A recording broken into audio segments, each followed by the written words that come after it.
President, నేను కొండ పక్కనున్నాను. ఇక్కడేదో సమస్య. ఫోన్ స్పీకర్లో వేయి. పైగా ఆ భైరవుడితో ఇంకా కొంతమంది రౌడీలున్నారు. దొంగ సారాయి కాయబోతున్నారనుకుంటాను. ప్రెసిడెంట్, పరిస్థితి చేజారిపోతుందనుకుంటాను. ఇక్కడ చాలా మంది ఉన్నారు.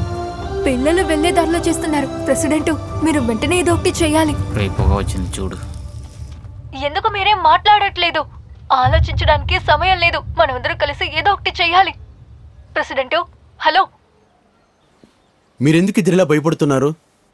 మీరు ఒకటైతే ఈ ఊరు ఒకటవుతుంది. ఈ ఊరు ఒకటయిందంటే ఆ తర్వాత మిమ్మల్ని ఎవరూ జయించలేరు.